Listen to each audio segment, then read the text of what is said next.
ইনশাআল্লাহ তাআলা আমরা যদি একটা মদিনা রাষ্ট্রের কাঠামোতে যেতে পারি তাহলে ইনশাআল্লাহ তাআলা দাওয়াতের সাথে তাবলীগের সাথে গাজওয়া এবং সারিয়া এবং জিহাদের মধ্য দিয়ে আমরা মক্কা বিজয় পর্যন্ত যাব ইনশাআল্লাহ। যেটা আজ হোক আর কাল হোক এই বিশ্ববাসী দেখবেই যে ইনশাআল্লাহ মুসলিমরা বাইতুল মুকাদ্দাস জয় করেছে। এটাতে সন্দেহের কোনো অবকাশ নাই, এবং এই কথাগুলো বলতে কারো হীনমন্য হওয়া উচিত নয়। আমরা এটাও জেনেছি এর আগের সেশনে যে দাওয়াত দেওয়ার সময় আংশিক দাওয়াত দিব না, বরং পরিপূর্ণ দাওয়াত দেওয়ার চেষ্টা করব, সত্য স্পষ্ট করব, এবং এই দাওয়াতের ফলশ্রুতিতে যদি আমাদের উপরে কোনো জুলুম নির্যাতন নিপীড়ন নেমে আসে সেক্ষেত্রে সবর করব, এবং জুলুমের ভাষা যেমন হবে প্রতিবাদের ভাষাও তেমন হবে। যদি আমরা দুর্বল থাকি তাহলে সবর, আর শক্তিশালী হলে কি প্রতিরোধ। সবরের ফলেও ফলাফল আসে, আবার প্রতিরোধের ফলেও ফলাফল আসে। সবরের ফলে ফলাফল আসে এর প্রমাণ বিগত 15 বছর, আর প্রতিরোধের ফলে যে ফলাফল আসে এর প্রমাণ হচ্ছে বিগত জুলাই আন্দোলন, তাই না? সবরের ফলে যে ফলাফল আসে এর প্রমাণ হচ্ছে বিগত 15 বছর ওলামায়ে কেরামের সবর, দাওয়াত, তাবলীগ, মেহনত, জেল, গুম, কত কিছু, তাই না? এগুলো তো সবরের নিদর্শন। এই সময়গুলো আমাদেরকে সেই বেলাল রাদিয়াল্লাহু আনহুর কথা মনে করিয়ে দিচ্ছে, সুহাইব রুমি রাদিয়াল্লাহু আনহুর কথা মনে করিয়ে দিচ্ছে, তাই না? সুমাইয়া রাদিয়াল্লাহু আনহার কথা স্মরণ করিয়ে দিচ্ছে। এরকম অগণিত সাহাবী, আম্মার রাদিয়াল্লাহু আনহু, মুসআব ইবনে উমাইর, আবু বকর as-সিদ্দিক, উসমান বিন আফফান। তো এই যে বড় বড় সাহাবী, তাদের কথা আমাদেরকে স্মরণ করাচ্ছে এই সবরগুলো। আবার জুলুমের প্রতিবাদের যদি ভাষা বেছে নেওয়া হয়, জুলুমের বিরুদ্ধে প্রতিবাদের ভাষা বেছে নিলেও যে ফলাফল আসে তারও প্রমাণ আমরা দেখলাম যে হ্যাঁ, এই পদ্ধতিতেও কাজ হয়। কিন্তু আফসোসের বিষয় হচ্ছে, ওই যে শুরুতে বলেছি যে আমরা শুধুমাত্র ধর্মীয় জীবনে শিরকে লিপ্ত নই, বরং আমরা রাজনীতি, অর্থনীতি, শিক্ষা, সংস্কৃতি প্রত্যেকটা সেক্টরেই শিরক এবং কুফরের মধ্যে আছি। তো একটা অন্যতম রাজনৈতিক শিরক, কুফর, তাগুত এবং কি বলবো যে চিন্তার দর্শনের পার্থক্য, দ্বৈনতা হচ্ছে এমন যে আমি নোট করে নিয়ে আসছি যে গণতান্ত্রিক পদ্ধতিতে, তথাকথিত গণতান্ত্রিক পদ্ধতিতে যদি কেউ প্রতিবাদের ভাষা বেছে নেয়, রাজপথে নেমে পড়ে, ঠিক আছে, মারে এবং মরে। আবার বলছি, তথাকথিত গণতান্ত্রিক পদ্ধতিতে কেউ যদি প্রতিবাদের ভাষা বেছে নেয়, রাজপথে নেমে পড়ে, হাতে ছোটোখাটো অস্ত্রও তুলে নেয়, ঠিক আছে, এবং নিজেও মারে এবং মরে, তো গণতান্ত্রিক পদ্ধতিতে আমরা তাদেরকে কখনো জঙ্গি, সন্ত্রাসী বলি না। কিন্তু এর যদি 10 ভাগের 1 ভাগও দাড়ি টুপিওয়ালা মানুষেরা করতেন, রাজপথে নেমে হালকা পাতলা কিছু অস্ত্র হাতে নিয়ে অন্যায়ের প্রতিবাদ করতেন এবং মারতেন এবং মরতেন, তখন দাড়ি টুপিওয়ালা মানুষদেরই এক শ্রেণী আবার ওই দাড়ি টুপিওয়ালাদেরকেই বলতেন জঙ্গি এবং সন্ত্রাসী, আর বাকিরা তো বলতোই, বিশ্ব মিডিয়া তোলপাড় হয়ে যেত। তাই এই হলো জাহালাত। দেখুন, তবে ওই ভাষায় যে কাজ হয় এটার প্রমাণ কিন্তু বিগত জুলাই বিপ্লব। কাজ তো হয়েছে নাকি? আমরা কিন্তু কেউ ছাত্র ভাইদের এই বিপ্লবকে সমালোচনা করছি না, তাদের এই অভ্যুত্থানের সমালোচনা কিন্তু আমরা কেউ করছি না। তাদেরকে কেউ বলেছে তারা জঙ্গি, তারা সন্ত্রাসী? এই কাজটা যদি আমরা করতাম রাস্তায় নেমে, তাহলে কি হতো কি না? আমরা তো করিনি, শুধু এতটুকু বলেছিলাম যে দিন কায়েম হয় দাওয়াত এবং জিহাদের মধ্য দিয়ে। তাতেই তো এই শব্দগুলো যারা বলেছে তারা ওই বেলাল রাদিয়াল্লাহু আনহুর মতো স্যাক্রিফাইস করতে হয়েছে, সুমাইয়া রাদিয়াল্লাহু আনহার মতো শহীদ হতে হয়েছে, কারো কাঁধে 10টা, 20টা, 50টা মামলা ঝুলছে, ঠিক আছে, কাউকে 10 বছর, 12 বছর, 3 বছর, 5 বছর জেলে পচে মরতে হলো। এখনও যে কত কি হচ্ছে এগুলো তো আমরা সবাই জানি। তো এই যে দেখুন বৈষম্য, তাই না, ন্যায় বিচারের বৈষম্য, সত্য গ্রহণের বৈষম্য, এই বৈষম্যগুলো দূর করতেও ইলমের দরকার। কিসের দরকার? এই যে অ্যান্সারটা আমি দিলাম, এই অ্যান্সারটা কিন্তু তারা কেউ উল্টাতে পারবে না ইনশাআল্লাহ। এটা এমন একটা দলিল আপনাদেরকে দিলাম, এই দলিলটা তারা কখনোই কিয়ামত পর্যন্ত উল্টে দিতে পারবে না ইনশাআল্লাহ, যে তারা সার্জিসদেরকে কখনো জঙ্গি বলবে না। গণতান্ত্রিক পন্থীরা এবং সো কল্ড ডেমোক্রেটিক সিস্টেমের মধ্যে যারা আছেন তারা কখনো আমাদের এই ভাইদেরকে কখনো জঙ্গি সন্ত্রাসী বলবে না, বরং গণতান্ত্রিক পদ্ধতিতে তারা এই কনফ্লিক্টগুলোকে জায়েজ করে নিয়েছে। এটা আমরা যদি সিরাতের ভাষায় কথা বলতাম এবং তাবলিগের সাথে, দাওয়াতের সাথে আমরা বলতাম, এতটুকু বলতাম যে অন্যায়ের প্রতিবাদ করা উচিত, যেখানে জুলুম হবে তার প্রতিরোধ করা উচিত, শুধু প্রতিরোধ করা উচিত, তাহলে আমাদেরকে বিশ্ব মিডিয়ায় একেবারে জঙ্গি সন্ত্রাসী বলে তুলকালাম করে ফেলত, তাই না? করেছে, করতো, ভবিষ্যতেও করবে। ভবিষ্যতে আবার নতুন কোনো মদ আসে, নতুন কোনো বোতলে, বুঝাতে পারছি কি, নতুন কোনো মদ আসে বা নতুন কোনো বোতল আসে, তাহলে তারাও একই সুন্নতেই হাঁটবে বলে আমরা মনে করি। এই জন্য আমরা এই পদ্ধতিতে যারা আছে তাদেরকে বিশ্বাস করতে পারি না। এই আদর্শ, এই দিনের মধ্যে যারা প্রবেশ করেছে তাদেরকে আমরা সিরাতের আলোকে বিশ্বাস করতে পারি না। যাই হোক, ওইটা আমাদের আজকে আলোচনার টপিক না। ইনশাল্লাহ একদিন আপনাদেরকে পলিটিক্যাল সায়েন্স পড়াবো ইনশাল্লাহ। এটা নিয়ে অনেক কথা আছে আর কি, কিভাবে এর মধ্যে শিরক আছে, কুফর আছে, এবং কিভাবে এরা রোমানদের দাসত্ব করছে, রোমান সভ্যতার দাসত্ব তারা কিভাবে করছে, আমি আপনাদেরকে দলিল দিয়ে, প্রয়োজনীয় স্লাইড দিয়ে বা প্রেজেন্টেশন দিয়ে বুঝাই দিব ইনশাআল্লাহ। আজকে অন্য প্রসঙ্গ, যেহেতু ওই প্রসঙ্গে আসি, যে যত কিছুই আমরা দেখছি আশপাশে, আবার কনক্লুশনে আসি, যত কিছু, যেমন ব্যক্তি জীবনের ফিতনাগুলো, ব্যক্তি জীবনের জাহালাতগুলো, সামাজিক ফিতনাগুলো, সামাজিক জাহালাতগুলো, অর্থনৈতিক ফিতনাগুলো, অর্থনৈতিক জাহালাতগুলো, সাংস্কৃতিক ফিতনা, সাংস্কৃতিক জাহালাত, পলিটিক্যাল ফিতনা, পলিটিক্যাল জাহালাত, এবং দুনিয়াবি সাফল্য, পরকালীন মুক্তি, এই কয়েকটা মৌলিক বিষয়কে ট্রেস করতে হলে, বুঝতে হলে, আইডেন্টিফাই করতে হলে, এই সমস্যাগুলো চিহ্নিত করতে হলে এবং সমাধানের পথ বের করতে হলে একটাই সলিউশন, সেটা হচ্ছে আমাদের প্রত্যেককেই যার যার জায়গা থেকে ইলমের চর্চা করতে হবে। ঠিক আছে ভাই? ইলমের চর্চাটা আমরা কিভাবে করব, আমাদের সামনে রাস্তা কি কি, এবং আসলে আমরা যারা জেনারেল লাইনে পড়েছি তাদের হালত তো আরও দুর্দশা, অনেক বেশি খারাপ। তো সব কিছু মিলিয়ে আমাদের একটু সলিউশনে আসতে হবে যে কীভাবে আমরা করতে পারি। প্রথম কথা হচ্ছে ভাই, এক নাম্বার পয়েন্টগুলো খুব ভালো করে একটু মাথায় নিব আমরা। এক নাম্বার হচ্ছে যে ইলম যে ফরজ, এটা আমার মাথায় আগে সেট করতে হবে। কি বললাম ভাই, বলেন? ইলম অর্জন যে ফরজ, এটা আপনার মাথায় আগে বদ্ধমূল করতে হবে, মনন মগজে, হৃদয়ে, মননে, মগজে বদ্ধমূল করতে হবে যে ইলম অর্জন করা নফল নয়, সুন্নত নয়, মুস্তাহাব নয়, এটা ফরজ কাজ। তো প্রথম কথা কি বললাম বলেন? ইলম অর্জন করা যে ফরজ, এটা আমাদের মনে, মেজাজে, দেমাগে বদ্ধমূল করতে হবে। বুঝতে পারছি? আমরা সবাই কিন্তু জুমার নামাজকে গুরুত্ব দেই না, দৈনিক নামাজ সে পড়ুক না পড়ুক, জুমার সালাতে হাজির। কেন?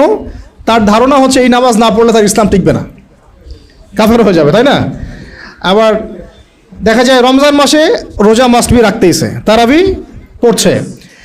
তো অনেকে নামাজ পড়ছি, কেন পড়ছি? কারণ আমি এটাকে ফরজ হিসেবে মূল্যায়ন করছি। কিন্তু আপনি ইলম অর্জনকে মূল্যায়ন করছেন না খুব একটা, কারণ আপনি এটাকে ফরজিয়াতটাকে আপনি মূল্যায়ন করতে পারছেন না। মনে করছেন এটা নফল, করলেও হয় না করলেও হয়, এটা ওলামায়ে কেরামদের কাজ, আমাদের পড়তে হবে না, আমরা না করলেও চলবে।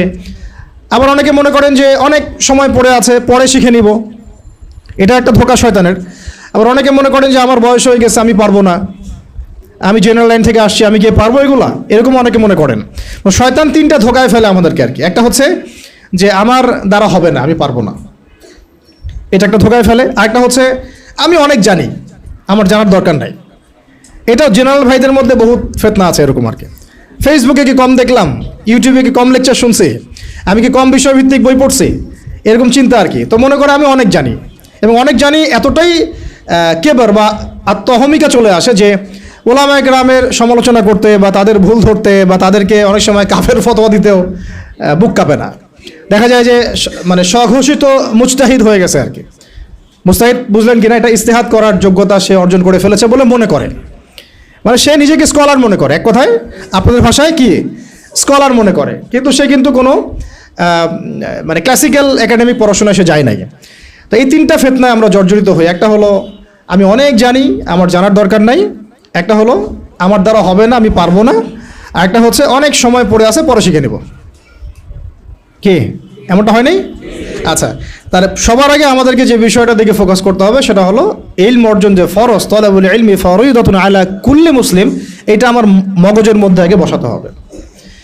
এটার ফরজিয়াত যদি আমি বুঝতে পারি, তাহলে আমি প্রতিদিন অন্তত পক্ষে 1 ঘন্টা সময় তো দিতে পারবো ইনশাআল্লাহ। অন্তত 1 ঘন্টা দিতে পারবো না ইনশাল্লাহ? ইনশাল্লাহ। এখন যখন ফরজ মনে করেছি, তাহলে এখন খুঁজতে হবে যে আমার সামনে পথ পদ্ধতি কি। আর আমরা তো এর আগের সেশনে জানলাম যে ইলম অর্জন একা একা করা যাবে না।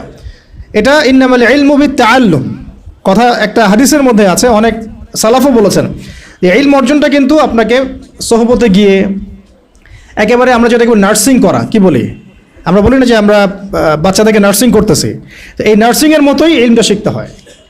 এটা এমন না যে জাস্ট কিতাব বাসায় নিয়ে গেলাম পড়লাম, ঠিক আছে, বা আমি একটা অডিও রেকর্ড শুনলাম, বা আমি একটা ভিডিও দেখলাম, একটা লেখা পড়লাম ফেসবুকে, কিছু ক্লিপ আসলো ফেসবুকে, ভিডিও ইউটিউবে আসলো, রিলস আসলো, এর মধ্য দিয়ে আমি আলেম হয়ে গেলাম। বিষয়টা কিন্তু এমন নয়, বরং এটা আরও ফিতনার জগৎ।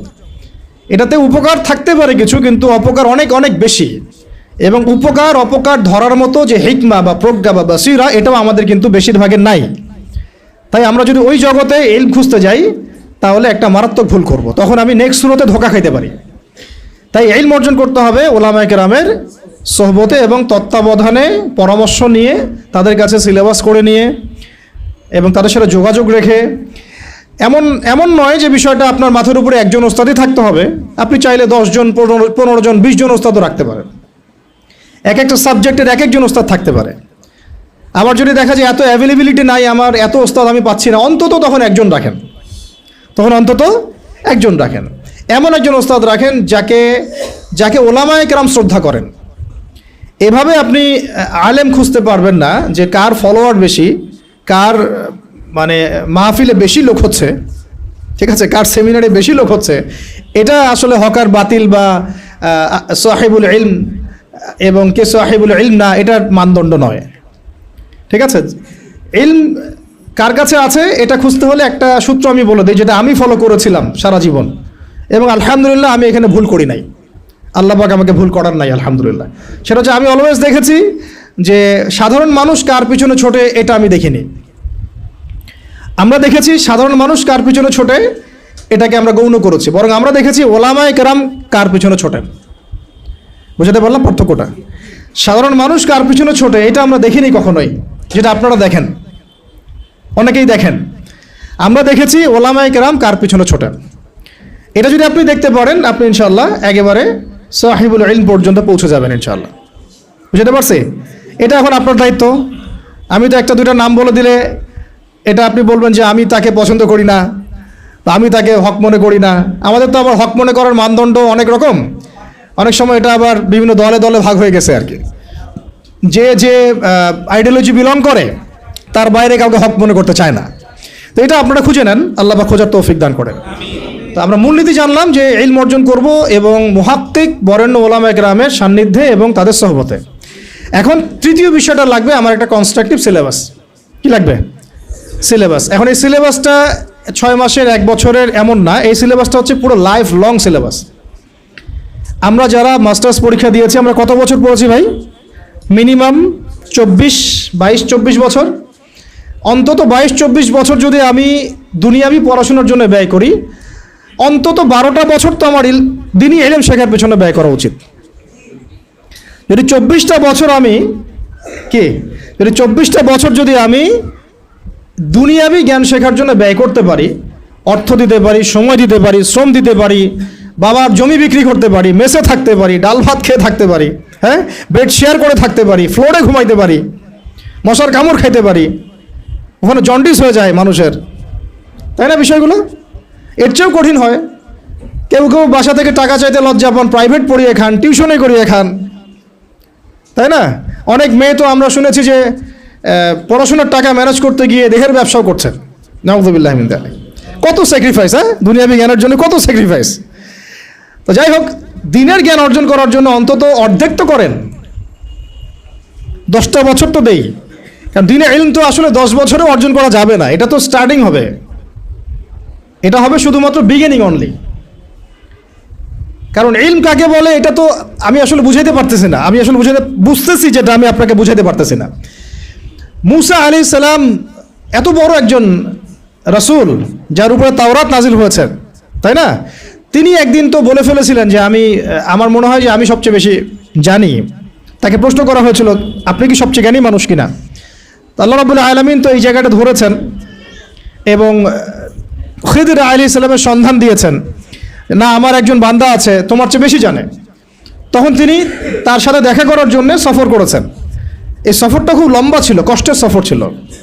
সফর করে তিনি যখন তাকে পেয়েছেন, ওই খিদির আলাইহিস সালামকে, তো খিদির আলাইহিস সালাম বলেছিলেন যে ইন্নাকা লান তাস্তাতিআ মাইয়া সাবরা, আমার কাছে এমন জ্ঞান আছে আল্লাহর পক্ষ থেকে যেটা অর্জনের ব্যাপারে তুমি আমার সাথে ধৈর্য ধরতে পারবে না।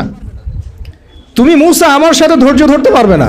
নবীকে বলা হচ্ছে এই কথাটা, আরেকজন নবীকে বলা হচ্ছে তোমার চেয়েও জ্ঞানী মানুষ আছে, এবং তার নাম খিদির আলাইহিস সালাম। তার ব্যাপারে আল্লাহ পাক বলছেন ওয়া আল্লামনাহু মিন লাদুন্না ইলমা, আমি আল্লাহ তাকে আমার পক্ষ থেকে জ্ঞান শিক্ষা দিয়েছে। মানে আল্লাহ পাক তার পক্ষ থেকে তাকে জ্ঞান শিক্ষা দিয়েছেন। এবং তারা যখন ওই যে বোটে নৌকার করে সফর করছিলেন, তখন একটা পাখি এসে একটু পানি খেয়ে চলে যায়। তখন খিদির আলাইহিস সালাম বলেছিলেন যে এই যে পাখিটা যতটুকু পানি নিয়েছে, এই যে পাখিটা যতটুকু পানি নিয়ে গেছে এখান থেকে, এই পুরো কায়নাতের যে জ্ঞান, মানুষের অন্য মাখলুকের যত জ্ঞান আছে, তোমার আমার যত জ্ঞান ওই পানিটুকুর মতো।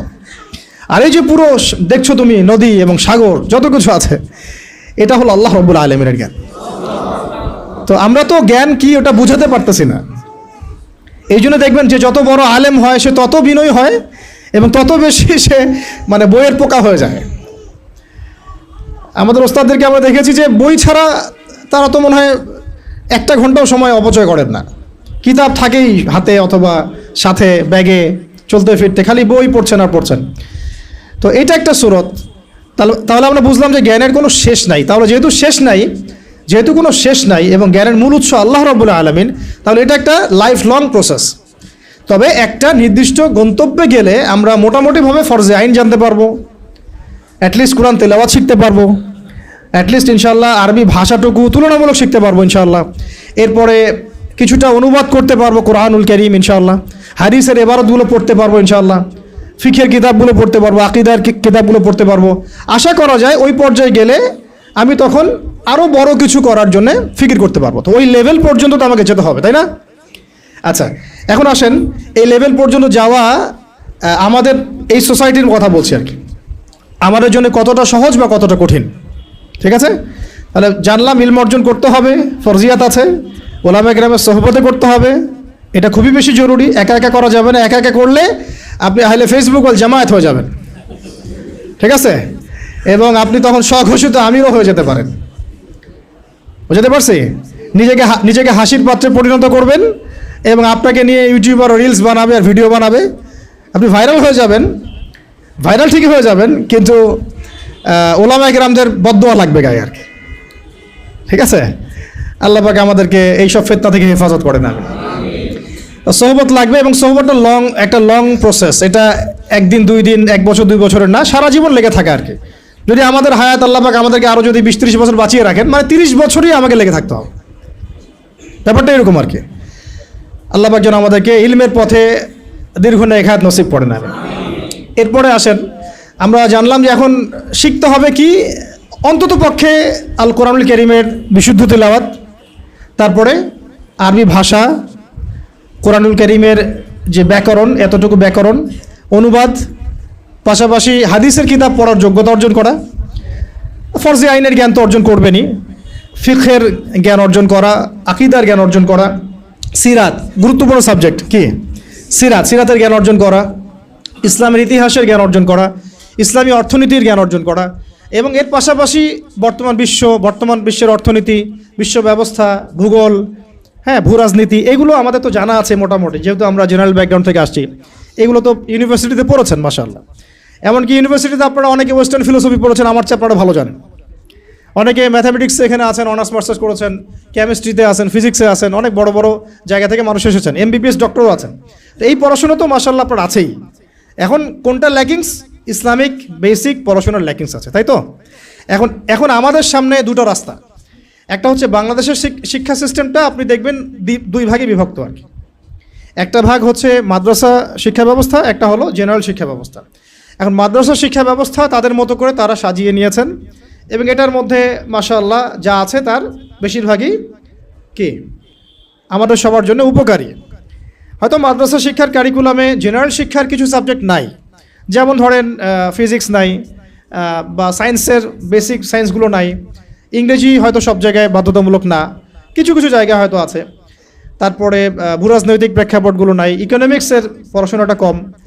মানে যে পড়াশোনাগুলো এখন ওয়ার্ল্ডকে ডিল করতে প্রয়োজন হচ্ছে, এগুলো কিছু কিছু ক্ষেত্রে কোনো কোনো মাদ্রাসায় নাই। আর যে মাদ্রাসাগুলো পুরোপুরি আধ্যাত্মিক, ঠিক আছে, ইলম এবং তাসাউফে পরিপূর্ণ, ওই মাদ্রাসাগুলোতে এই সাবজেক্টগুলোর প্রয়োজনও নাই। কারণ ওইটা যদি ওখানে ঢুকানো হয় তখন সেখানকার রুহানিয়াত নষ্ট হয়ে যাবে। এই সেন্সে ওগুলো এভাবে আছে, এটা পারফেক্ট আছে। হয়তো তারা যখন আলেম হয়ে যাবেন, দাওরা হাদিস পাস করবেন, মানে ইফতা দিয়ে ফেলবেন, এরপরেও তারা চাইলে কিন্তু ইংরেজিতে একটা কোর্স করতে পারেন, আইসিটির কোর্স করতে পারেন, তাই না, কম্পিউটার সায়েন্সের কোর্স করতে পারেন। এভাবে তারা তাদের সেলফ স্কিল ডেভেলপমেন্ট করতে পারেন। তো ওই দিকে তাদেরকে আর কোনো রকম চাপ দেওয়ার সুযোগ নাই, বা দেওয়ার দরকারও নেই, উচিত না। আমাদের দিকে আসেন, বাকি সাবজেক্ট আরেকটা ডিপার্টমেন্ট হচ্ছে জেনারেল ডিপার্টমেন্ট, তাই না? এখন আমাকে একটা প্রশ্ন উত্তর দেন যে মাদ্রাসা ব্যাকগ্রাউন্ডের স্টুডেন্টদের সংখ্যা বেশি না জেনারেল ব্যাকগ্রাউন্ডের স্টুডেন্টের সংখ্যা বেশি?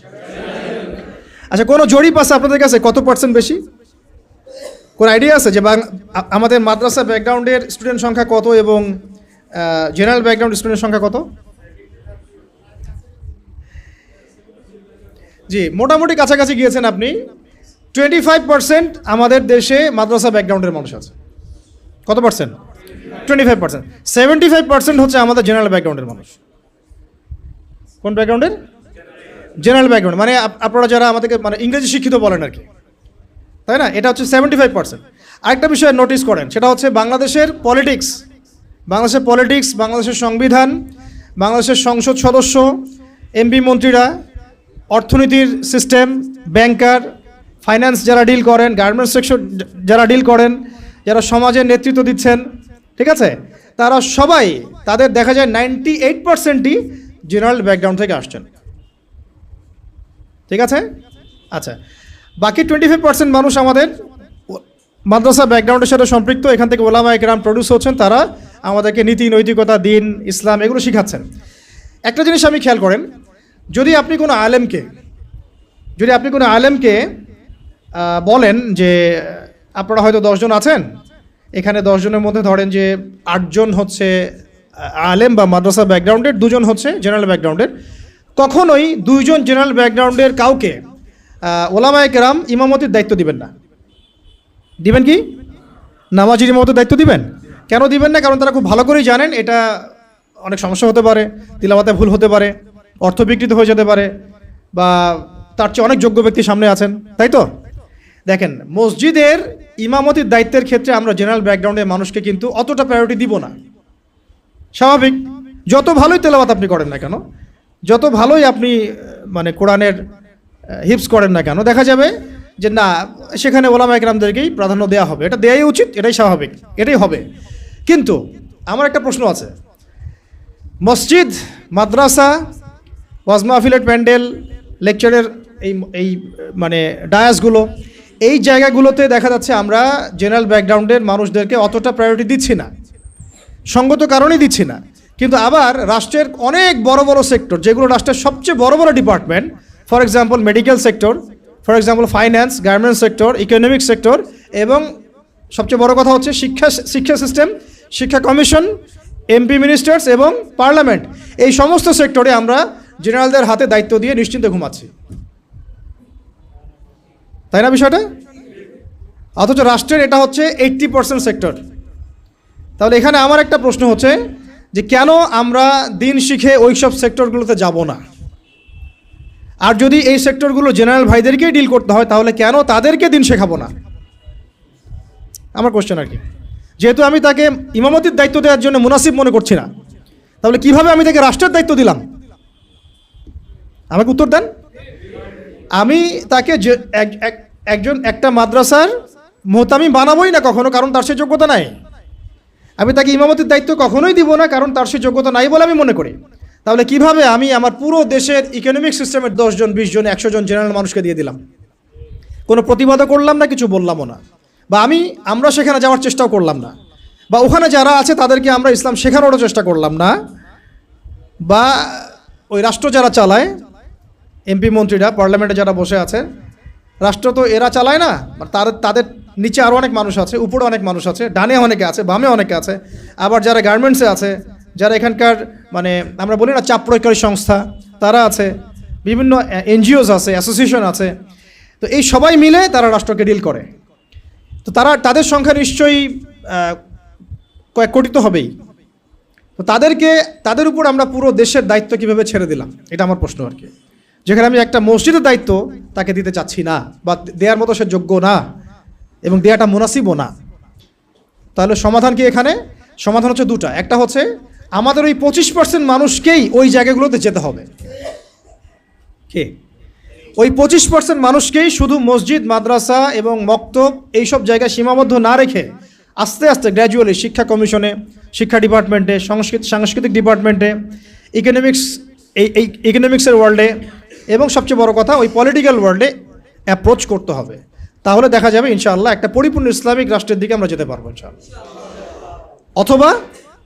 অথবা এই সেকশনে যে মানুষগুলো আছে তাদেরকে মহব্বতের সাথে কাছে ডেকে বা তাদের কাছে দিনকে সহজলভ্য করে এমনভাবে তাদেরকে তৈরি করা যেন তারা ওই লেভেলে গেলে রাষ্ট্র যেন বিপথে না যায়। ঠিক যেমন আমি মসজিদ সামলাতে পারছি, সে যেন যোগ্যতা নিয়ে রাষ্ট্র সামলাতে পারে। এই কাজটা কিন্তু আসলে আমার মনে হয় না খুব বড় স্কেলে কখনো হয়েছে, বা আমাদেরকে এটা ফিকির আমরা করেছি। আল্লাহ আমাদের তৌফিক দান করেন। আমি এখন রাস্তা হচ্ছে দুটো। একটা হচ্ছে কি আপনার জেনারেল শিক্ষা এবং মাদ্রাসা শিক্ষা। এটা নিয়ে আমি কথা আর বলছি না, মাদ্রাসা শিক্ষা নিয়ে। জেনারেল শিক্ষা নিয়ে এখন আপনাদের সাথে কথা আর কি। এটা হচ্ছে একটু করা হবে, হজম করতে হবে, একটু হজম করতে হবে আর কি। আমরা যখন দেখেন সময় আছে হাতে, আমরা যখন জন্মগ্রহণ করেছি একটা সেকুলার পরিবারে, আমাদের বেশিরভাগই ইসলামিক কোনো ফ্যামিলিতে হয়তো জন্ম নেয় নাই। এমনই হয়, মাদ্রাসা ব্যাকগ্রাউন্ড হলো আলাদা হিসাব। যারা জেনারেল লাইনের ছাত্র আর কি, তারা কিন্তু বেশিরভাগই সেকুলার পরিবারগুলো থেকে আসছেন আর কি। তো পরিবার আমাদেরকে শিখিয়েছে ছোটোবেলা থেকেই যে প্লে নার্সারি 1, 2, 3 থেকে পড়া শুরু করতে হবে। আস্তে আস্তে আমি কি করব, বৃত্তি পরীক্ষা দিব 5-এ, দেন 8-এ, তারপরে আমি এসএসসি যাব, এইচএসসি যাব, অনার্স মাস্টার্স করে আমি অনার্স মাস্টার্সের আগে তো বিয়ে করা যাবে না, হারাম, তাই না? হারাম করে দেওয়া হয়েছে আর কি সমাজ থেকে। তারপরে চাকরি খুঁজবেন, আপনি জুতা ক্ষয় করবেন আরও 2-3 বছর। কেউ বিসিএস ক্যাডার হবেন, কেউ ইঞ্জিনিয়ারিংয়ে যাবেন, কেউ ডক্টর হবেন। মানে জন্মের আগে পিঠে একটা সিল মারা হয়, হয় বিএনপি না হলে আওয়ামী লীগ, আর না হলে একটা সিল মারা হয় ডাক্তার না ইঞ্জিনিয়ার, তাই না? এই তো স্বপ্ন। অথবা সরকারি কোনো চাকরি পেতে হবে। এইভাবে এই মেজাজে কিন্তু আমাদেরকে গড়ে তোলা হয়েছে। তো এইভাবেই চলছিল, সব কিছু চলছে বিগত প্রায় 40-50 বছর থেকে এইভাবেই চলছে। জেনারেল লাইনের পড়াশোনাগুলোর কথা বলছি আর কি। এর আগের অবস্থা যদি এমন ছিল না, আর ওই সময় জেনারেল লাইনের পড়াশোনার মধ্যেও ইসলামিক অনেক বিষয় ছিল, যেটা আস্তে আস্তে বিভিন্ন সরকার এসে তাগুদ এসে এটাকে সরিয়ে দিয়েছে। এখন এই সিস্টেমের মধ্যে বুকে হাত দিয়ে বলেন তো ভাই, যে আপনারা কত বছর পড়াশোনা করেছেন? মিনিমাম 20 বছর, মিনিমাম 20 বছর। এবং প্রত্যেকটা ক্লাসে আপনাদেরকে 8টা-10টা করে বই পড়ানো হয়েছে, আমাদেরকে পড়ানো হয়েছে। এবং এই বইগুলোর মধ্যে বেসিক ইসলাম তো কখনো ছিলই না। আমরা প্রাইমারি পাস করেছি, ক্লাস 5 পর্যন্ত। প্রাইমারি পাস করা বাংলাদেশের কোটি কোটি স্টুডেন্টকে যদি আপনি সূরা ফাতিহার তিলাওয়াত ধরেন, তারা বলতে পারবে না। এটা বাস্তবতা। প্রাইমারি পাস করা ছেলে বাংলাদেশে হয়তো কয়েক কোটি হবে। তাদেরকে যদি আপনি শুধুমাত্র কোরআন তেলাওয়াতটা ধরেন বিশুদ্ধ করে, তাদের বেশিরভাগই পারবে না। আমি চ্যালেঞ্জ করতেছি, যারা পারবে তারা শিখেছে কোনো মক্তবে বা কোনো মাদ্রাসায় বা কোনো হুজুরের কাছে। তারা ইনস্টিটিউশনালি শেখে নাই, একাডেমিক্যালি শেখে নাই, তাদের সিলেবাসে এটা ছিল না, এখনও নাই, পরিবর্তিত বাংলাদেশেও নাই। ভবিষ্যতে যারা সরকারে আসবে তারাও রাখবে কিনা আমরা জানি না। অথচ এটা নাকি মুসলিম কান্ট্রি, এবং 16 কোটি নাকি আমরা মুসলিম। এটা নাকি ইসলামিক কান্ট্রি। ইসলামিক কান্ট্রির শিক্ষা ব্যবস্থায় প্রাইমারি স্কুল পর্যন্ত আমার বাচ্চা কোরআন তেলাওয়াত শিখতে পারেনি, আমরাও পারি নাই। আমাদের বাবা মা আমাদেরকে শিখিয়েছেন কোনো কওমি মাদ্রাসার আলেমের কাছে বা মক্তবে। আগে পড়েছি আমরা মক্তবে, তারপরে কওমি মাদ্রাসা যাওয়া আসা করতে করতে তেলাওয়াত শিখেছে। ওটা স্কুলে আমরা শিখি নাই। কোরআন বাদ দিয়ে সবই শিখেছি স্কুলে, অঙ্ক, বাংলা, ইংরেজি, সমাজ বিজ্ঞান, ধর্ম, সবই। এমনকি শারীরিক শিক্ষা। আমার তো মনে আছে আমাদের প্রাইমারি স্কুলে তখন সঙ্গীত একটা সাবজেক্ট ছিল, চারুকারুকলা একটা সাবজেক্ট ছিল। তো তাহলে আমরা সব শিখছি, ললিত কলা পর্যন্ত শেখানো হচ্ছে, কিন্তু সেখানে কোরআন নাই। মানে খাদ্য, বস্ত্র, বাসস্থান, শিক্ষা, চিকিৎসার মৌলিক যে চাহিদাগুলো, এর মধ্যে কোরআন স্থান পায় নাই, নাউযুবিল্লাহ। মানে কোরআন মুসলিমদের মৌলিক অধিকার নয়, তারা এটাই বোঝাতে চাচ্ছে। তা আমি বললাম না শুরুতে যে এই রাষ্ট্র শুধু পলিটিক্যালি সেকুলার রাষ্ট্র নয়, বরং এটা এডুকেশনালিও এটা একটা সেকুলার রাষ্ট্র, ইকোনমিক্যালি এটা একটা সেকুলার রাষ্ট্র। শুধুমাত্র পলিটিক্যালি এটা একটা সেকুলার রাষ্ট্র নয়, শিক্ষা ব্যবস্থায়ও এটা সেকুলার। আচ্ছা, এরপরে আপনি যদি এই প্রাইমারি স্কুলের সমস্ত শিক্ষকদেরকেও বসান, দেখবেন শিক্ষকরা পর্যন্ত কোরআন তেলাওয়াত করতে পারছে না, বেশিরভাগে তারা জাতির শিক্ষক। হাই স্কুলে চলে যান, আমরা হাই স্কুলে পড়েছি না ভাই, মিনিমাম 8টা বই তো ছিল কাঁধে, ওই ছোটোবেলায় ব্যাগটা ঘরে ধরিয়ে দেওয়া হতো, 8টা-10টা বই, তারপরে খাতা থাকতো, ডায়েরি থাকতো, কোরআন থাকতো কি বলেন, কায়দাটাও কি ছিল, আম্মা পাড়াও কখনো ছিল, একটা ধর্ম বই ছিল, ইসলাম ধর্ম। পরে রেজিম এসে ওটাকে দিয়েছিল ইসলাম ও নৈতিক শিক্ষা। তার কাছে মনে হচ্ছিল যে ইসলাম নৈতিক না, নৈতিক যোগ করতে হবে, নাউযুবিল্লাহ মিন যালিক। সে নৈতিক শব্দ যোগ করেছিল আর কি, মনে আছে কিনা ভুলে গেছেন? আচ্ছা, তো আমাদের ওই ব্যাগের মধ্যে কোরআন ছিল না। এখন ছিল না তার মানে দেখেন, ক্লাস 6 থেকে, প্রাইমারি শেষ, ক্লাস 6 থেকে নিয়ে 10 পর্যন্ত আপনি কি এই 5-6 বছরে 6টা সূরা মুখস্থ করছেন কিনা বলেন? স্কুলে হাই স্কুলে করেছেন না? আর বাকি কি সাবজেক্ট পড়েছে এটা তো আপনারা জানেন, ফিজিক্স, কেমিস্ট্রি, বায়োলজি ওখানে অ্যাড হয়ে গেছে। পর্যায় সারণী আমাদের ভাইদের মুখস্থ, hydrogen, helium, lithium, beryllium, boron, carbon, nitrogen, আর কি রে, ফ্লোরিন, নিয়ম, হ্যাঁ ভুলে গেছি আমি, এটা মুখস্থ ছিল আমারও। পদার্থবিজ্ঞানের যে আপনার কি সূত্রগুলো আছে, একেবারে E=mc² পর্যন্ত সব মুখস্থ আমাদের। হায়ার ম্যাথ, কঠিন সাবজেক্ট ছিল না, হায়ার ম্যাথের সব সূত্র আমাদের মুখস্থ, ত্রিকোণমিতি, পরিমিতি সব গিলা শেষ। এদিকে বাংলা বই খুললে দেখা যায় বঙ্কিমচন্দ্র, শরৎচন্দ্র, হ্যাঁ, তারপরে আরও কত চন্দ্র, সব চন্দ্রই। আপনারা পড়েন না এগুলা? সবাই পড়ছেন, এটা তো হাসার বিষয় না, আমরা সবাই পড়ছি। এখন আমাদের ছেলেমেয়েরা পড়তেছে, চেঞ্জ হয়েছে নাকি এগুলা?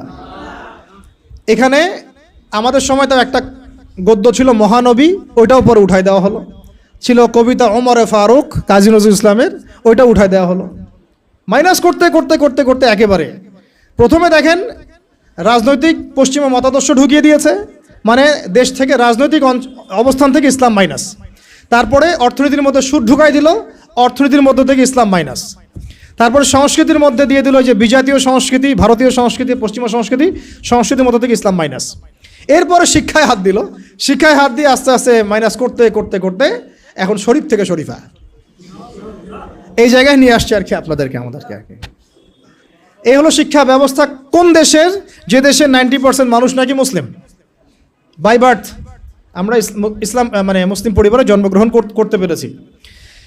তো তাহলে ইসলামের হালতটা আমরা বোঝার চেষ্টা করি, কি অবস্থা চলছে। মানে আমরা তো অনেক সময় মনে করি, এটা একটু বোঝেন, আমরা অনেক সময় মনে করি কি যে আমার এই ভাই, ওই ভাই, ওই ভাই, আমরা একটা কমিউনিটির মধ্যে আছি, পুরো দেশটাই মনে হয় আমাদের মতো।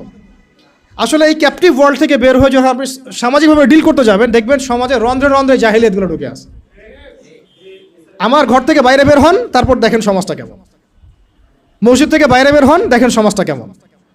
আপনি বড় বড় কর্পোরেট ওয়ার্ল্ডগুলোতে ঢুকে দেখেন কি পরিমাণ খেয়ানত আর দুর্নীতি।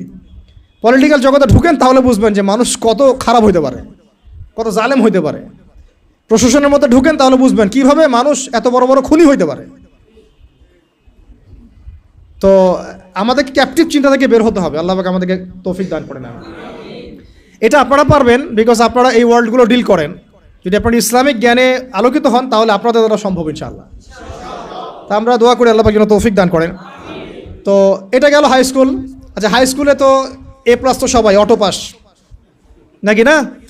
আচ্ছা, এবার আসেন হাই স্কুলের এই সবগুলো বাচ্চাকে যদি আপনি একটা জায়গায় বসান, তাদের 90% সূরা ফাতিহা বিশুদ্ধ করে পড়তে পারবে না। আমি চ্যালেঞ্জ করতেছি, যারা পারবে তারা কোথায় শিখছে?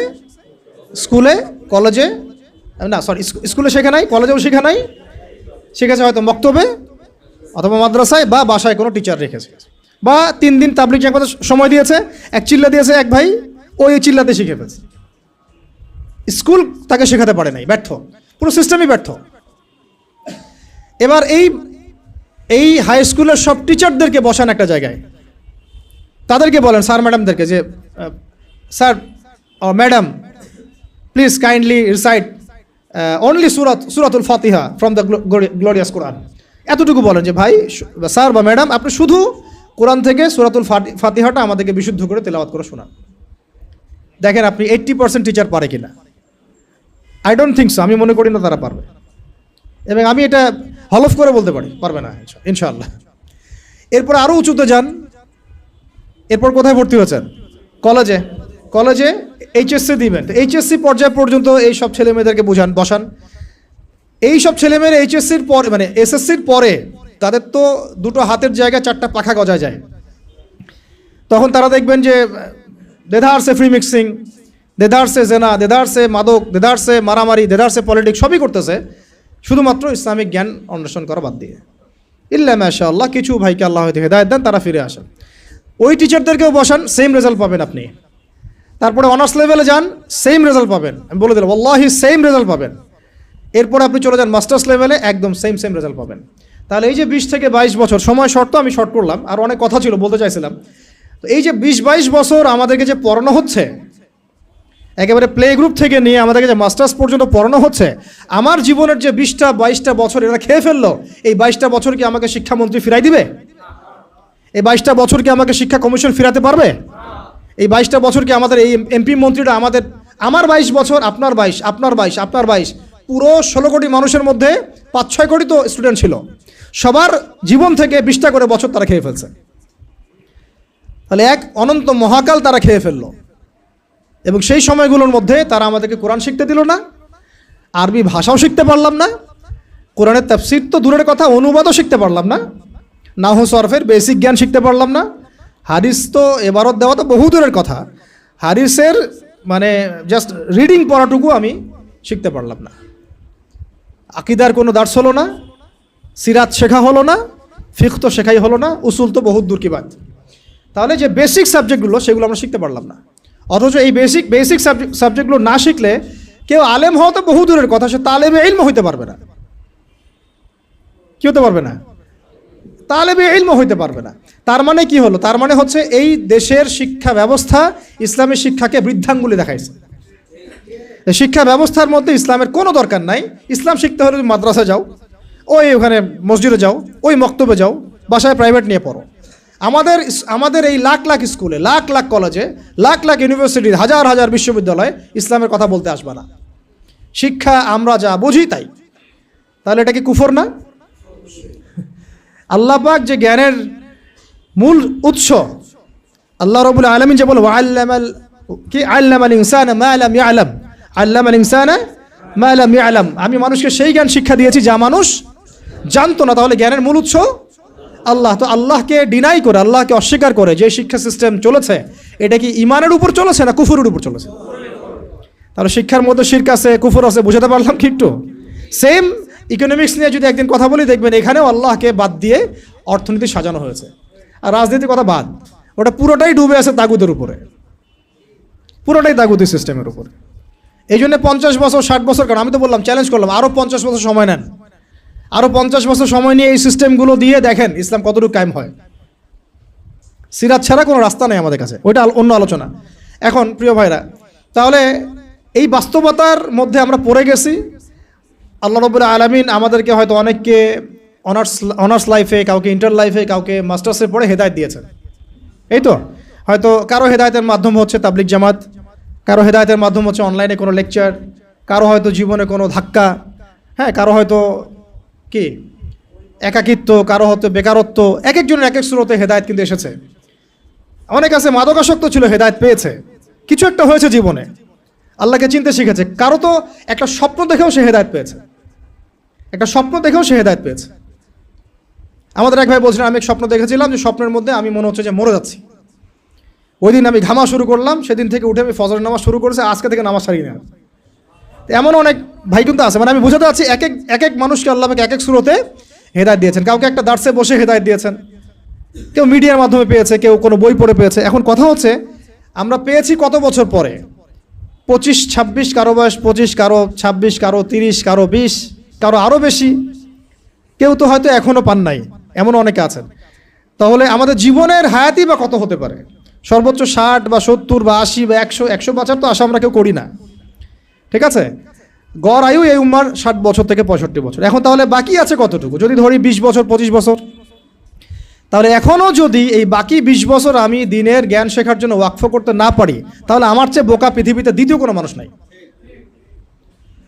এই চেতনা জাগ্রত করার জন্যে এতগুলো কথা বলা, যে এখনও যদি আমরা ওই আগে যেভাবে 25 বছর 30 বছর কাটিয়ে এসেছি, সেম স্টাইলে যদি কাটাতে চান ওই 3টা ধোকায় পড়ে, তাহলে ওয়াল্লাহি আমার আপনার মতো বোকা এবং আহাম্মক মানুষ পৃথিবীতে আর কেউ নাই। তাহলে বাকি সময়টুকু কাজে লাগাই ইনশাল্লাহ। আর কাজে লাগাবেন কিভাবে? এই হচ্ছে লাস্ট কথা, আজানের আগে লাস্ট কথা হচ্ছে এটা, কাজে লাগাবো কিভাবে। আর কাজে লাগানোর জন্য আপনার কাছে আমার ক্ষুদ্র জ্ঞানে কয়েকটা অপশন আছে। এক হচ্ছে আপনি কোনো একজন বরেণ্য আলেমকে ধরেন, আলেমকে ধরে তার দরবারে, তার দার্সে, তার মাদ্রাসায় পড়ে থেকে ইসলাম শিখেন, যেটা হয়তো সবার জন্য সম্ভব হবে না, তবে এটাই সবচেয়ে মুনাসিব পদ্ধতি। কেন বললাম? কারণ সালাফগণ এইভাবেই দিন শিখেছেন। ওলামায়ে কেরাম এর দরবারে দার্সে পড়ে থাকতেন, তাদের মাদ্রাসায় পড়ে থাকতেন, তাদের খেদমত করতেন, তার সাথে চলাফেরা করতেন, যেভাবে হোক ইলম শিখতেন।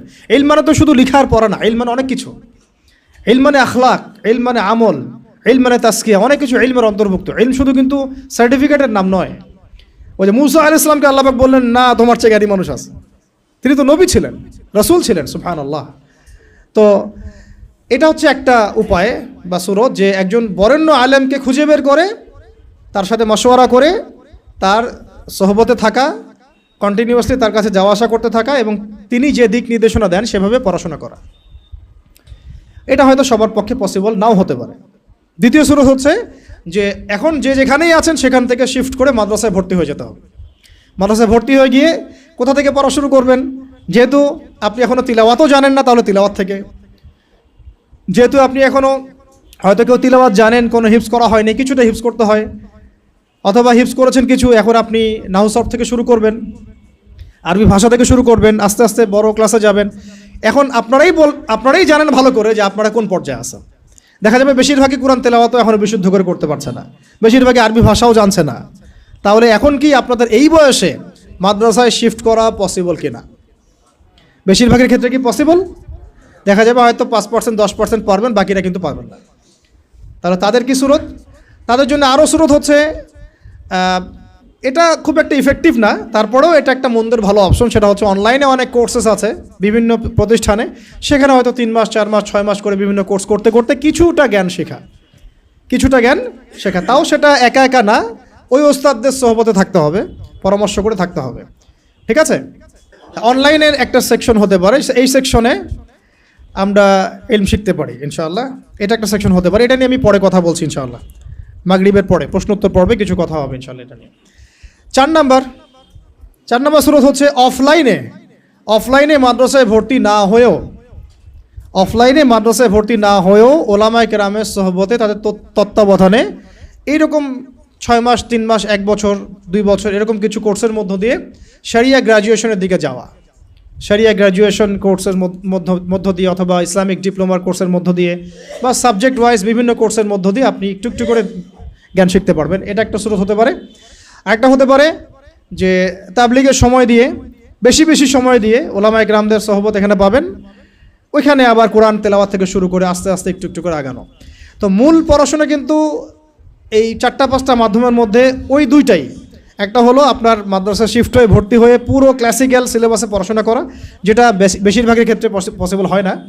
আরেকটা হলো ওলামায়ে কেরামদের কোনো একজন, অন্তত একজনকে ধরে রেখে তার সাথে নিসবত রেখে যাওয়া আসা করতে করতে তার কাছে জ্ঞান শিখতে থাকা। এছাড়া কিন্তু জেনারেল শিক্ষিত এই ভাইদের জ্ঞান শেখার খুব একটা রাস্তা আমার জানা মতে আমার চোখে পড়ে না। বাকি যেটা আপনাদের সামনে পড়ে সেটা হলো আহলুল ফেসবুক ওয়াল জামাআহ, যেটার মধ্য দিয়ে আপনারা জ্ঞান শিখবেন না, বরং জাহালাত শিখবেন। অল্প কিছু জ্ঞান শিখতে পারেন, অমুক একটা লেকচার দিচ্ছে, ভাই আপনার একটা লেকচার শুনলাম, এই কথা বলছেন ওই কথা বলছেন, এইগুলো জাস্ট বিচ্ছিন্ন একটা কাটিং পিস আর কি। আমরা এই যে আজকে যে লেকচারটা হলো, এই লেকচারটা হয়তো পুরোটা অনলাইনে আপনি কখনো পাবেনও না, এমনও হতে পারে। হয়তো এখান থেকে কেউ একজন অল্প কিছু অংশ দিয়ে দিচ্ছে, ওই অংশটুকু নিয়ে মানুষ ভাইরাল করে রেখে দিল, অথচ এখানে যে আরও অনেক আলোচনা হয়েছে এটা কিন্তু আর কেউ বুঝতে পারলো না, জানতে পারলো না। একইভাবে যারা এই ফেসবুকিং করে আর ইউটিউবিং করে, তাদের বেশিরভাগ কিন্তু দিনের জ্ঞানে পাণ্ডিত্য অর্জন করে নাই, তাই তাদের ম্যাক্সিমামই জানে না কোন অংশটুকু প্রচার করতে হবে আর কোনটা প্রচার করতে হবে না। এই কারণে তারা এমন এমন অংশ প্রচার করে যেটার প্রচার করলে ওদের কাছে মনে হয় ভিউজ বেশি হবে। ওই ভিউজের ধান্দায় গিয়ে তারা সমাজে ফিতনা ছড়ায় দেয়। আর একটা বিতর্কিত বক্তব্য কারো চলে গেলে আমাদের তো একটা দায়িত্ব আছে, বিতর্কিত বক্তব্য আসলে আমাকে আবার কাউন্টার দেওয়াই লাগবে। তখন বিভিন্ন আলেম আবার বসে বসে ওয়াজ মাহফিলে কাউন্টার দেওয়া শুরু করবে। আবার ওই কাউন্টার পিসগুলোকে নিয়ে তারা আবার রিল তৈরি করবে, ক্লিপ তৈরি করবে, করে আবার কাউন্টার ভিডিও দিবে। এই চলতে থাকবে, মূল আলোচনা থেকে জাতি বঞ্চিত হয়ে গেল। তো এই জগৎটাতে আপনি ইলম পাবেন না, বরং বেশিরভাগই জাহালাত পাবেন। তার প্রিয় ভাইরা এবং বোনদেরকেও বলছে একই সাথে, বোনদের কথা বলতে ভুলে গেছে, আমার মনেই ছিল না যে এখানে কিছু বোন আছেন। এখন এটা হলো আপনাদের সুরত, আপনাদের কাছে তাও কিছু সাহসিকতা আছে যে ঠিক আছে আমি জব ছেড়ে দিলাম বা আমি আমার পড়াশোনা ছেড়ে দিলাম, দিয়ে আমি মাদ্রাসায় ভর্তি হয়ে গেলাম। এই সাহস তো করে অনেক দিনই ভাই, করে না? করছে। অনেকে বলছে ঠিক আছে আমি অফলাইনে শিখবো, ওস্তাদের কাছে শিখবো, 6 মাস 6 মাস 1 বছর 2 বছর যা লাগে লাগুক আমি শিখবো। এরকম সাহস কিন্তু অনেক দিনই ভাই দেখান। অনেকে আপনার অ্যাভেলেবল আলেমকে পান, তাদের সোহবতে যেতে পারেন, তাদের সাথে কথা বলতে পারেন, বাট বোনরা কী করবে? তাদের তো সাপ্তাহিক তালিম ছাড়া আর কিছুই করার থাকে না। এমনকি বিয়ে হয়ে গেলে তো সংসারে চলে যায়, তখন তো মানে সন্তান প্রতিপালন করতে তাদেরকে সব কিছু ব্যয় করতে হয়, তারা কিন্তু তখন ইলম শেখার সুযোগটা পান না। আর এই বোনরা যখন ইউনিভার্সিটিতে পড়েন সেখানে মেসে থাকেন, তাই না? ওখানে দেখা যায় বাসার থেকে টাকা পাঠায় বা প্রাইভেট পড়ে টিউশনি করে তারা ইউনিভার্সিটিতে পড়াশোনা করেন। এবং অনেক দিনই বোন সেখানে হ্যারাসমেন্টের শিকার হন, পর্দার খেলাফ কাজ করতে হয়, টিচারদের দ্বারা হ্যারাসমেন্ট হন, বন্ধুর দ্বারা হ্যারাসমেন্টের শিকার হন, কোনো সময় ধর্ষণের ঘটনাও ঘটে। আর কখনো ধর্ষণ না হলেও ফ্রি মিক্সিংয়ের কারণে অনেকেই জেনায় লিপ্ত হয়ে যেতে পারবে, তাই না? এটা কি পার্সেন্টেজ কম না বেশি?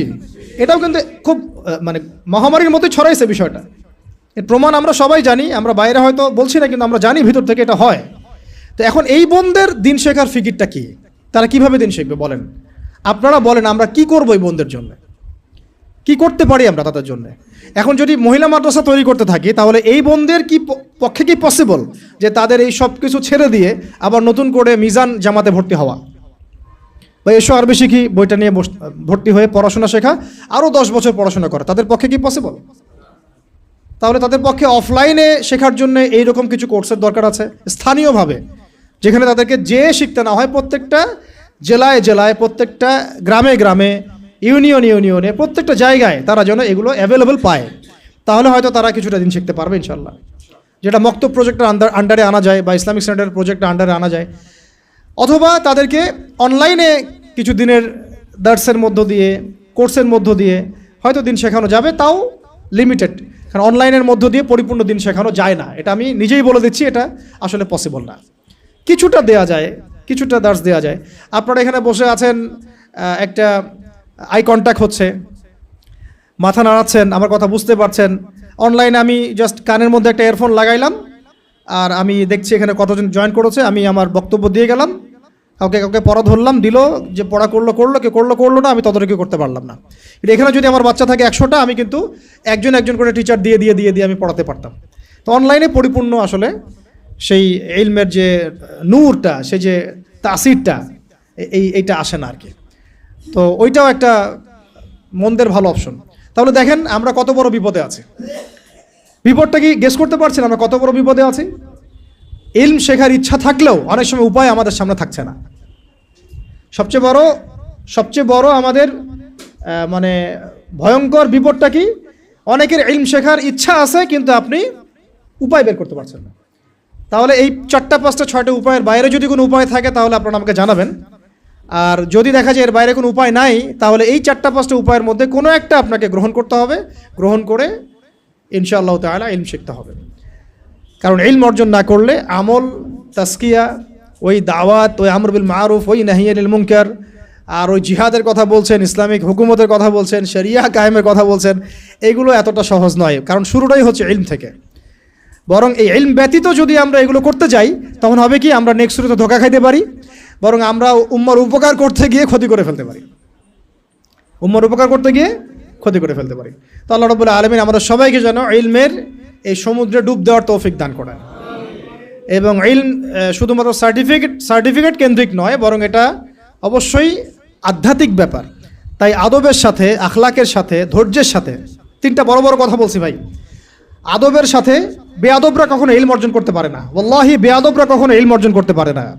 যারা ওস্তাদের সাথে বেয়াদবি করেছে তারা কখনো আলেম হতে পারে নাই, কখনো পারে নাই, ঝরে পড়ে গেছে। দাওরা দিয়েছে কিন্তু ঝরে পড়ে গেছে, বিকজ ওস্তাদের সাথে বেয়াদবি করেছিল। ওস্তাদ মন খারাপ করেছেন, বদদোয়া দেন নাই, জাস্ট মন খারাপ করেছেন। আর ওস্তাদের খেদমত করে বহু মানুষ জেনারেল থেকে আল্লাহর ওলি হয়ে গেছে। আমাদের সামনে মিসাল আছে, জেনারেল থেকে আল্লাহর ওলি হয়ে গেছেন এমন বহু মানুষ আছেন ওস্তাদের খেদমত করার কারণে, আলেমদের সম্মান করার কারণে। আরেকটা লাগবে সবর। কি লাগবে? সবর। একদিনে তো হবেই না, সারা জীবন লেগে থাকতে হবে। আরেকটা হচ্ছে ইস্তেকামা, মানে দৃঢ়তা, মানে আমাকে লেগে থাকতেই হবে, যত বছর লাগে লাগুক, সারা জীবন লাগুক। ঠিক আছে? এই বিষয়গুলো তাজকিয়া অর্জন করার বিষয় আছে, এবং ইলম অর্জনের সাথে আমলের একটা ব্যাপার আছে।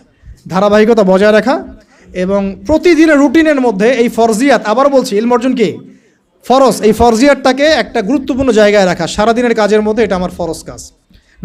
নামাজের পরপর আমি অবশ্যই ইলম অর্জনকে রাখবই রাখবো। এভাবে যদি আমরা ইনশাআল্লাহ তাআলা আমাদের জীবনটাকে এখনও ঢেলে সাজাতে পারি, আমার মনে হয় এভাবে যদি আমরা 5 বছর 10 বছর আমাদের একটা টার্গেট নেই, আশা করা যায় যে আমরা অনেক বড় আলেম না হলেও অন্তত তালেবে ইলম হতে পারবো, আর আমাদের সন্তানদেরকে আলেম বানাতে পারবো ইনশাআল্লাহ। যে ভুল আমরা করেছি ওইটা আমরা বাচ্চাদেরকে করাবো না। আমাদের স্ত্রীরা হয়তো এখন নতুন করে আবার আলেমা হতে পারবে না, বাট তালেবে ইলম হতে পারবে। আমরা আমাদের মেয়েদেরকে বানাতে পারবো আলেমা, হাফেজা, মুহাদ্দিসা ইনশাআল্লাহ। তো এটাই আমাদের ফিকির, আমাদের লক্ষ্য, যাতে এখন যারা জেনারেল শিক্ষিত ভাইরা আছেন তাদেরকে যেন ফিরিয়ে আনা যায় এবং একটা সিলেবাস কেন্দ্রিক পড়াশোনা করানো যায়, যাতে তারা অন্তত তালেবে ইলম হয়। এটা অনলাইনেও সম্ভব, অফলাইনেও সম্ভব। দুটার সুরতে আমরা রেখেছি। মাগরিবের পর আমি বলবো ইনশাআল্লাহ যে আমাদের অনলাইন সুরতগুলো কি, অফলাইন সুরতগুলো কি। ঠিক আছে? আর দিনী বোনদের জন্য সেম ব্যবস্থা থাকবে। আর আমাদের বাচ্চাদের জন্য আমরা কিছু ফিকির করেছি, এই ফিকিরগুলো নিয়ে আমরা ইনশাআল্লাহ মাগরিবের পর আলোচনা করবো। ঠিক আছে ইনশাআল্লাহ? আল্লাহ পাক আমাদের সবাইকে, আমাদের বাচ্চাদেরকে, আমাদের ভাইদেরকে, আমাদের বোনদেরকে, আমাদের সবাইকে আল্লাহ পাক দিনের সহি ইলম অর্জন করার তৌফিক দান করেন। আমিন।